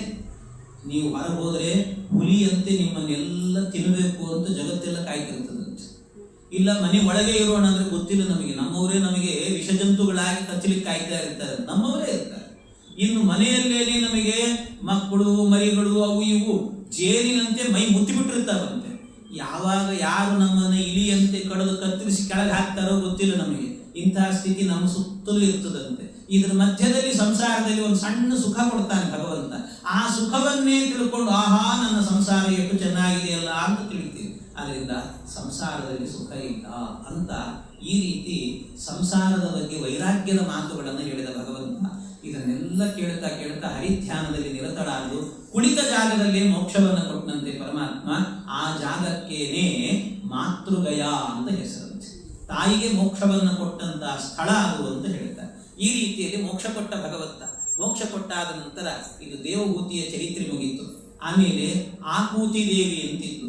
ಆ ಆಕೂತಿ ದೇವಿಯನ್ನ ದಕ್ಷ ಪ್ರಜಾಪತಿಗಳಿಗೆ ಕೊಟ್ಟು, ಇವಳು ಪ್ರಸೂತಿ ಅಂತ, ಆ ಪ್ರಸೂತಿ ದೇವಿಯರನ್ನ ದಕ್ಷ ಪ್ರಜಾಪತಿಗಳಿಗೆ ಕೊಟ್ಟು ವಿವಾಹ ಮಾಡಿದಂತೆ. ದಕ್ಷ ಪ್ರಜಾಪತಿಗಳಲ್ಲಿ 16 ಜನ ಹೆಣ್ಣು ಮಕ್ಕಳು ಹುಟ್ಟಿದರು. 16 ಜನರಲ್ಲೂ ಕೂಡ 16 ಜನರಲ್ಲಿ 13 ಜನರನ್ನ ಧರ್ಮ ಪ್ರಜಾಪತಿಗಳಿಗೆ ವಿವಾಹ ಮಾಡಿಕೊಡ್ತಾನೆ. 2 ಸ್ವಾಹ ಮತ್ತು ಸ್ವಧಾ ಅಂತ 2 ಹೆಣ್ಣು ಮಕ್ಕಳಿದ್ರು, ಅವರನ್ನ ಅಗ್ನಿಗೆ ಮದುವೆ ಮಾಡಿಕೊಟ್ಟ. ಕೊನೆಯ ಮಗಳಿದ್ದು, ಅವಳ ಹೆಸರು ಸತೀದೇವಿ ಅಂತ, ಅವಳನ್ನ ಮಹರುದ್ರ ದೇವರಿಗೆ ಮದುವೆ ಮಾಡಿಕೊಟ್ಟಂತೆ. ಆ ರುದ್ರದೇವರು ಮದುವೆ ಮಾಡಿಕೊಂಡಾದ ನಂತರ ಒಂದು ದಿವಸ ದೇವತೆಗಳೆಲ್ಲ ಒಂದು ಹೋಮ ಮಾಡಿದ್ರು. ಆ ಹೋಮದಲ್ಲಿ ರುದ್ರದೇವರು ಧ್ಯಾನ ಮಾಡುತ್ತಾ ಇದ್ರು. ಅಲ್ಲಿಗೆ ಈ ದಕ್ಷ ಪ್ರಜಾಪತಿಗಳು ಬಂದಾಗ, ದಕ್ಷ ಪ್ರಜಾಪತಿಗಳು ಅಂದ್ರೆ 10ನೇ ಕಕ್ಷೆಯಲ್ಲಿ ಇರ್ತಾರೆ. ಅವರು ಬಂದಾಗ ಎಲ್ಲರೂ ಕೂಡ ಎದ್ದು ನಿಂತುಕೊಂಡು ಅವರಿಗೆ ನಮಸ್ಕಾರ ಮಾಡಿದರು. ರುದ್ರದೇವರು ಮಾತ್ರ ಮಾಡಲಿಲ್ಲ, ಅವರು ಧ್ಯಾನದಲ್ಲಿ ಇಟ್ಬಿಟ್ಟಿದ್ರು, ಗೊತ್ತಾಗಲಿಲ್ಲ. ಆಗ ರುದ್ರದೇವರನ್ನು ಬೈಲಿಕ್ಕೆ ಶುರು ಮಾಡಿದರು. ಈ ಕೋತಿ ಕಣ್ಣಿನವನು, ಹಾಗೆ ಸ್ಮಶಾನವಾಸಿ, ಇವನಿಗೆ ಗೊತ್ತಾಗಲ್ಲ, ನನ್ನ ಮಗಳನ್ನು ಕೊಟ್ಟಿದ್ದೀನಿ, ನನಗೊಂದು ನಮಸ್ಕಾರ ಮಾಡಲಿಲ್ಲ, ಹಾಗೆ ಹೀಗೆ ಅಂತ ಭಾರಿ ಗಲಾಟೆ. ಏನಿಲ್ಲ, ಬರೀ ಒಂದು ನಮಸ್ಕಾರಕ್ಕೋಸ್ಕರ ಅಷ್ಟೇ. ನಮಸ್ಕಾರಕ್ಕೆ ಇಷ್ಟು ಮಹತ್ವ ಇದೆ ಅಂತ ಗೊತ್ತಾಗಲ್ಲ ಕೆಲವೊಂದು ಸರ್ತಿ. ಅಷ್ಟು ಒಂದು ನಮಸ್ಕಾರ ಮಾಡಲಿಲ್ಲ ಅನ್ನೋದಕ್ಕೋಸ್ಕರವಾಗಿ ಸಿಟ್ಟಿಗೆದ್ದು ಬಿಟ್ರು. ಸಿಟ್ಟಿಗೆದ್ದು ಭಾರಿ ಗಲಾಟೆ ಮಾಡಿ ಇಷ್ಟೆಲ್ಲ ಆಯಿತು. ಕಡೆಗೆ ರುದ್ರದೇವರಿಗೆ ಶಾಪ ಹಾಕಿದ್ರು, ಇವರಿಗೆ ಹೋಮದಲ್ಲಿ ಆಹುತಿ ಇಲ್ಲದಂತೆ ಆಗಲಿ ಅಂತ. ರುದ್ರದೇವರಿಗೆ ಎಚ್ಚರಿಕೆ ಆಯಿತು. ಧ್ಯಾನದಿಂದ ಎದ್ರು, ನೋಡಿದ್ರು ಇದು ವಾತಾವರಣ ಸರಿ ಇಲ್ಲ ಅಂತ ಹೊರಟೋಗ್ಬಿಟ್ರು ಅಲ್ಲಿಂದ. ಅದಕ್ಕೆ ರುದ್ರದೇವರಿಗೆ ಅವಮಾನ ಮಾಡಬೇಕು ಅಂತ ಈ ದಕ್ಷ ಪ್ರಜಾಪತಿಗಳು ತಮ್ಮ ಮನೆಯಲ್ಲೇ ಒಂದು ಹೋಮ ಮಾಡಿದರು. ಜಗತ್ತಿಗೆಲ್ಲ ಆಹ್ವಾನ ಕೊಟ್ಟರು, ರುದ್ರದೇವರಿಗೆ ಮಾತ್ರ ಆಹ್ವಾನ ಕೊಟ್ಟಿದ್ರು. ಅಕಸ್ಮಾತ್ ಸತೀದೇವಿಯರಿಗೆ ಗೊತ್ತಾಯ್ತಂತೆ. ಏನು ಅಂದರೆ, ಈ ನಮ್ಮ ಅಪ್ಪನ ಮನೆಯಲ್ಲಿ ಹೋಮ ಇದೆ ಅಂತ ಗೊತ್ತಾಯಿತು ಅವರಿಗೆ, ಅವ್ರ ಮನೆಗೆ ಹೋಗಬೇಕು ಅಂತ. ಅದಕ್ಕೆ ಅಲ್ಲಿಗೆ ಬಂದಂತೆ, ರುದ್ರದೇವರ ಹತ್ರ ಬಂದು ವಿಷಯ ಗೊತ್ತಾಯಿತು ಅಂತ ಬಂದು ಇವತ್ತು ಹೋಮ ಇದೆ ಅಂತ ನಮ್ಮ ಅಪ್ಪನ ಮನೆಯಲ್ಲಿ ಹೋಮ, ಹಂಗೆ ಹೇಳಲಿಲ್ಲ. ಮತ್ತೆ ಬಹಳ ಬೇರೆಕಿರ್ತಾರೆ ಹೆಣ್ಮಕ್ಳು, ಸತೀದೇವಿ ತೋರಿಸ್ಕೊಡ್ತಾರೆ. ಅವ್ರು ಹೇಳಿದ್ದೇನು ಅಂದರೆ, ನಮ್ಮ ಅಪ್ಪನ ಮನೆಯಲ್ಲಿ ಹೋಮ ಇದೆ ಅಂದಿಲ್ಲ, ನಿಮ್ಮ ಮಾವನ ಮನೆಯಲ್ಲಿ ಹೋಮ ಇದೆ, ಹೋಗೋಣ ಬನ್ನಿ ಅಂತ. ಅದ್ರ ನಿಮ್ಮ ಬಂಧುತ್ವ ಅಂತ ಆ ರೀತಿಯಲ್ಲಿ ನಿಮ್ಮ ಮಾವನ ಮನೆಯಲ್ಲಿ ಇದೆ ಅಂತ ಹೇಳಿದ್ದಂತೆ. ಹೇಳಿದ ಕೂಡಲೇ ಅದಕ್ಕೆ ರುದ್ರದೇವರು ಹೇಳಿದರು, ನಮಗೆ ಆಹ್ವಾನ ಇಲ್ಲ, ನಾವಲ್ಲಿಗೆ ಹೋಗೋದು ಬೇಡ. ಅದಕ್ಕೆ ಇಲ್ಲ, ಆಹ್ವಾನ ಇಲ್ಲ ಅಂತೆಲ್ಲ ಹೇಳಬೇಡ್ರಿ, ಹೋಗೋಣ ಬನ್ನಿ. ಅದಕ್ಕೆ ಇಲ್ಲ ಇಲ್ಲ, ಆಹ್ವಾನ ಇದ್ರ ಕಡೆ ಹೋಗಬಾರ್ದು. ಹೋಗಬಾರ್ದು ಅಂದರೆ ಅದಕ್ಕೆ ಸತೀದೇವಿಯರು ಹೇಳುತ್ತಾರೆ, ಅನಾಹುತ ಅಪ್ಯಭಿಯಾಂತಿ ಸೌಹೃದಾತ್ ಭರ್ತುರ್ಗುರುರ್ ದೇಹ ಕೃತಶ್ಚಕೇತನಂ. ಕೆಲವು ಕಡೆ ಆಹ್ವಾನ ಬೇಕು ಅಂತಿಲ್ಲ, ಹೋಗ್ಬೋದು. ಆಹ್ವಾನ ಇಲ್ಲದೆ ಹೋಗ್ಬೋದು. ಎಲ್ಲಿಗೆ ಅಂತಂದ್ರೆ ಒಂದು ಬರ್ತು ಗಂಡನ ಮನೆಗೆ ಹೆಂಡತಿ ಹೋಗಬೇಕು ಅಂತಾದರೆ ತವ್ರ ಮನೆಗೆ ಬಂದಿರ್ತಾಳೆ, ವಾಪಸ್ ಗಂಡನ ಮನೆಗೆ ಹೋಗಬೇಕು. ಅಯ್ಯೋ, ನಮ್ಮ ಮನೆಯವರು ಫೋನ್ ಮಾಡಿಲ್ಲ, ನನಗೆ ಆಹ್ವಾನ ಕೊಟ್ಟಿಲ್ಲ, ನಾವು ಹೋಗಲ್ಲ ಅಂದರೆ ಆಗ್ತದೆ? ಅದು ಯಾವ ಆಹ್ವಾನ ಬೇಕು? ಗಂಡ ಏನು ಆಹ್ವಾನ ಕೊಡೋದು? ನಮ್ಮದೇ ಮನೆ, ಅದು ಹೋಗಬೇಕು. ಅದರಿಂದಾಗಿ ಅಲ್ಲೇನು ಆಹ್ವಾನ ಬೇಕು ಅಂತಿಲ್ಲ. ಗುರುಗಳ ಸನ್ನಿಧಾನಕ್ಕೆ ಹೋಗಬೇಕು ಅಂತಾದರೂ ಕೂಡ ಆಹ್ವಾನ ಬೇಕು ಅಂತಿಲ್ಲ. ಗುರುಗಳ ಸನ್ನಿಧಾನ ಎಲ್ಲೋ ದೊಡ್ಡ ಸ್ವಾಮಿಗಳೊಬ್ಬರು ಚಾತುರ್ಮಾಸ್ಯ ಕೂತಿದ್ದಾರೆ, ಎಲ್ಲೋ ಮಠದಲ್ಲಿ ಆರಾಧನೆ ನಡೀತಾ ಇದೆ, ಆರಾಧನೆ ನಮ್ಮ ಮನೆಗೆ ಪಾಂಪ್ಲೆಟ್ ಬಂದಿಲ್ಲ, ನಾವು ಬರುವುದಿಲ್ಲ ಆರಾಧನೆಗೆ. ಹಂಗೇನಿಲ್ಲ, ಪಾಂಪ್ಲೆಟ್ ಬರಲೇಬೇಕು ಅಂತೇನಿಲ್ಲ ನಿಯಮ. ಬರದೇ ಇದ್ರೂ ಕೂಡ ಗುರುಗಳ ಸನ್ನಿಧಾನಕ್ಕೆ ಹೋಗಬೇಕು ಅಂತ. ಹಾಗೆ ಆ ರೀತಿಯಲ್ಲಿ ದೇಹಕೃತಶ್ಚ, ದೇಹ ಕೊಟ್ಟ ತಂದೆ ತಾಯಿಗಳಿರುವ ಮನೆಗೆ ಹೋಗಬೇಕು. ವಿದ್ಯಾಪೀಠದಲ್ಲಿ ಹಾಸ್ಟೆಲಲ್ಲಿ ಮಕ್ಕಳು ಓದ್ತಿದ್ದಾರೆ, ರಜೆ ಬಂತು, ಮನೆಗೆ ಬರಬೇಕು. ಅಯ್ಯೋ, ನಮ್ಮಪ್ಪ ಆಹ್ವಾನ ಕೊಟ್ಟಿಲ್ಲ, ನಾ ಬರುವುದಿಲ್ಲ ಅಂದರೆ ಹೋಗಬೇಕು. ಅಲ್ಲಿಗೇನು ಆಹ್ವಾನ ಬೇಕು ಅಂತಿಲ್ಲ. ಹಾಗೆ ಹೆಣ್ಣು ಕೊಟ್ಟಂತ ಅತ್ತೆ ಮಾವ ಅಂದ್ರೆ ತಂದೆ ತಾಯಿಗಳಿಗೆ ಸಮಾನ. ಅವ್ರ ಮನೆಗೆ ಹೋಗಬೇಕು ಅಂದ್ರೆ ಆಹ್ವಾನ ಬೇಕಾಗಿಲ್ಲ, ಹೋಗೋಣ ಬನ್ನಿ ಅಂತ ಹೇಳಿದ್ದು. ಆಗ ರುದ್ರದೇವರು ಹೇಳ್ತಾರೆ, ತ್ವಯೋದಿತಂ ಶೋಭನಮೇವ ಶೋಭನೆ. ಎಷ್ಟು ಅದ್ಭುತವಾಗಿ ಉಪನ್ಯಾಸ ಮಾಡ್ತೀಯಲ್ಲ ಸತಿ ನೀನು ಅಂದ್ರು. ಭಾರಿ ಚೆನ್ನಾಗಿ ಮಾತಾಡ್ತೀನಿ ನೀನು. ಆದ್ರೆ ಇನ್ನೊಂದು ವಿಷಯ ಹೇಳ್ತೀನಿ ಕೇಳಿ. ಅನಾಹುತ ಅಪ್ಯಭಿಯಾಂತಿ ಸೌಹೃದಾತು. ಯಾವಾಗ ಅಂತ ಹೇಳಿದ್ರೆ ತೇಯತ್ಯನುತ್ಪಾದಿತ ದೋಷ ದೃಷ್ಟಯ. ಅವರು ನಮ್ಮನ್ನು ದೋಷದ ದೃಷ್ಟಿಯಿಂದ ನೋಡಬಾರ್ದು. ದೋಷದ ದೃಷ್ಟಿ ಅಂದ್ರೆ ಕೆಲವರು ಇರ್ತಾರೆ, ಕೆಲವರು ಮನೆಗೆ ಹೋದ್ರೆ ಹಿಂದಿಂದೆ ಓಡಾಡ್ತಿರ್ತಾರೆ. ಯಾಕೆ? ಎಲ್ಲಿ ಬಚ್ಚಿನ ಮನೆಗೆ ಹೋದ್ರೆ ಕೂಡ ಎಲ್ಲಿ ಸೋಪ್ ತಗೊಂಡು ಹೋಗಿಬಿಡ್ತಾರೋ ಅಂತ ಅವ್ರ ಮೇಲೆ ಡೌಟ್ ಇರ್ತದೆ. ಹಂಗಾಗಿ ಹಿಂದಿಂದೆ ಓಡಾಡ್ತಿರ್ತಾರೆ. ಅಂತ ಅಷ್ಟು ದೋಷ ದೃಷ್ಟಿಯಿಂದ ನೋಡೋರು ಅಂತಾದ್ರೆ ಅಂಥವ್ರ ಮನೆಗೆ ಆಹ್ವಾನ ಕೊಟ್ಟರು ಹೋಗಬಾರ್ದು ಅಂತಂದ್ರು ರುದ್ರದೇವರು. ಹೋಗಲೇಬಾರದು ಅಂತ. ಆದ್ರಿಂದ ನಿಮ್ಮಪ್ಪ ನಮ್ಮನ್ನು ಆ ರೀತಿ ನೋಡ್ತಾನೆ, ಬೇಡ ನಾವು ಹೋಗೋದು. ಸಿಟ್ಟು ಬಂತು ಇವಳಿಗೆ. ಬರೀ ನಮ್ಮಪ್ಪನ ಬಗ್ಗೆ ಹೇಳ್ತಿದ್ದೀರಿ, ನಮ್ಮಪ್ಪ ಯಾಕೆ ಆಹ್ವಾನ ಕೊಟ್ಟಿಲ್ಲ? ನಮ್ಮಪ್ಪ ಕೊಡದೆ ಆವತ್ತು ನಮ್ಮಪ್ಪ ಬಂದಾಗ ಒಂದು ನಮಸ್ಕಾರ ಮಾಡಿದ್ರೆ ನಿಮ್ ಗಂಟೇನು ಹೋಗ್ತಿತ್ತು. ನಮಸ್ಕಾರ ಮಾಡ್ಬೋದಿತ್ತಲ್ಲ ನೀವು, ಅದನ್ನ ಮಾಡಲಿಲ್ಲ, ಆದ್ರಿಂದ ಇವತ್ತು ಆಹ್ವಾನ ಬಂದಿಲ್ಲ ಅಂತ. ಅದಕ್ಕೆ ಹೇಳಿದ ಕೂಡಲೇ ರುದ್ರದೇವರು ಹೇಳ್ತಾರೆ, ಸತಿ ನೀನಾಗಿ ಕೇಳಿದ್ರಿಂದ ಹೇಳ್ತಿದ್ದೇನೆ. ಮೊದಲನೇದಾಗಿ ನಮಸ್ಕಾರ ಅಂದ್ರೆ ಏನು ಅಂತ ತಿಳ್ಕೊ ಅಂತ. ಗುಹಾಶಯೈವ ನ ದೇಹ ಮಾನಿನೇ. ಯಾವಾಗಲೂ ಕೂಡ ಪ್ರತ್ಯುದ್ಭವ ಪ್ರಶ್ರವಣಾಭಿವಾದನಂ ಗುಹಾಶಯೈವ ನ ದೇಹ ಮಾನಿನೇ. ಯಾವಾಗಲೂ ನಮಸ್ಕಾರ ಅಂತ ಹೇಳಿದ್ರೆ ವ್ಯಕ್ತಿಗೆ ಮಾಡೋದಲ್ಲ, ವ್ಯಕ್ತಿಗೆ ನಮಸ್ಕಾರ ಅಲ್ಲ. ಮತ್ತೇನು ಅಂದ್ರೆ ವ್ಯಕ್ತಿಯಲ್ಲಿರುವ ಶಕ್ತಿಗೆ ನಮಸ್ಕಾರ ಅಂತ. ಅಂದ್ರೆ ವ್ಯಕ್ತಿಯ ಒಳಗಿರುವ ಭಗವಂತನಿಗೆ ನಮಸ್ಕಾರ. ಯಾರಾದರೂ ನಮಸ್ಕಾರ ಮಾಡಿದಾಗ ಒಂದು ಸರ್ತಿ ನಮ್ಮ ಬಾಯಲ್ಲಿ ಹರಿ ನಾರಾಯಣ ಅಂತ ನಾಮಸ್ಮರಣೆ ಬರಬೇಕು. ಇಲ್ಲ ಅಂದ್ರೆ ನಮಸ್ಕಾರ ಮಾಡಿಸ್ಕೊಂಡ್ರೆ, ನಮಸ್ಕಾರ ಮಾಡಿದವನು ಏನ್ ಪಾಪ ಮಾಡಿರ್ತಾನೋ ಆ ಪಾಪ ಮಾಡಿಸ್ಕೊಂಡವನಿಗೆ ಬರ್ತದೆ. ಆದ್ರಿಂದಾಗಿ ನಮಸ್ಕಾರ ಮಾಡಿಸ್ಕೊಳ್ಬೇಕಾದ್ರೆ ಭಗವಂತನ ನಾಮಸ್ಮರಣೆ ಮಾಡಬೇಕು. ಒಳಗಡೆ ಇರುವ ನನಗಲ್ಲ, ಒಳಗಿರುವ ಪರಮಾತ್ಮನಿಗೆ ಮಾಡ್ತಾ ಇರುವ ನಮಸ್ಕಾರ ಇದು ಅಂತ ಅನ್ಕೊಳ್ಬೇಕು. ದೊಡ್ಡವರು ಸಣ್ಣವರಿಗೆ ಮಾಡಲಿ, ಸಣ್ಣವರು ದೊಡ್ಡವರಿಗೆ, ಎಲ್ಲ ದೇವರಿಗೆ. ಯಾಕೆ? ಸರ್ವದೇವ ನಮಸ್ಕಾರ ಕೇಶವಂ ಪ್ರತಿ ಗಚ್ಚತಿ ಅಂತ. ಯಾರಿಗೆ ನಮಸ್ಕಾರ ಮಾಡಿದರೂ ಕೂಡ ಅದೆಲ್ಲ ದೇವರಿಗೆ ಹೋಗಿ ಸೇರುತ್ತೆ, ಪರಮಾತ್ಮನಿಗೆ ಸೇರುತ್ತದೆ, ಹೊರತು ನಮಗಲ್ಲ. ಆದ್ರಿಂದ ನಮಗೆ ಅಂತ ತಿಳಿಬಾರದು. ನಿಮ್ಮಪ್ಪನಿಗೆ ನಮಸ್ಕಾರ ಮಾಡಿಲ್ಲ ಅಂದ್ರೆ ನನಗೆ ಅಂತ ತಿಳಿದದ್ದೇ ತಪ್ಪು ಅಂತಂದ್ರು ರುದ್ರದೇವರು. ನನಗೆ ಮಾಡಿಲ್ಲ ಅಂತ ತಿಳ್ಕೊ ಅದೇ ತಪ್ಪು ಅಂತ. ಮತ್ತು ಹೋಗ್ಲಿ, ಮಾವ ಅಂತೇನೋ ಮಾಡಬೇಕು ಅಂತಿದ್ರು ಕೂಡ ನಿಮ್ಮಪ್ಪ ಬಂದದ್ದೇ ಗೊತ್ತಾಗ್ಲಿಲ್ಲ ನನಗೆ. ನಾನು ಧ್ಯಾನದಲ್ಲಿದ್ದೆ ಅಂದ್ರು. ನಾನು ಧ್ಯಾನದಲ್ಲಿದ್ದೆ. ಮತ್ತು ಇನ್ನೊಂದೇನು ಗೊತ್ತಾ, ನಾನು ಮಾಡಬೇಕು ಅಂತಲಿಲ್ಲ. ನಾನಿರೋದು 5ನೇ ಕಕ್ಷೆಯಲ್ಲಿ, ಅವರಿರೋದು 10ನೇ ಕಕ್ಷೆಯಲ್ಲಿ. ಆದ್ರಿಂದ ನಾನು ಮಾಡಲಿಲ್ಲ, ತಪ್ಪಲ್ಲ ಅಂತ. ಮತ್ತೆ ಇನ್ನೊಂದೇನು ಅಂತಂದ್ರೆ, ಒಂದು ನಾನು ನನ್ನ ಪಕ್ಕದಲ್ಲೇನೆ ಬ್ರಹ್ಮದೇವರಿದ್ದರು. ಬ್ರಹ್ಮದೇವರ ಅಧಿಷ್ಠಾನದಲ್ಲಿ ಭಗವಂತನ ಧ್ಯಾನ ಮಾಡ್ತಾ ಇದ್ದೆ ನಾನು.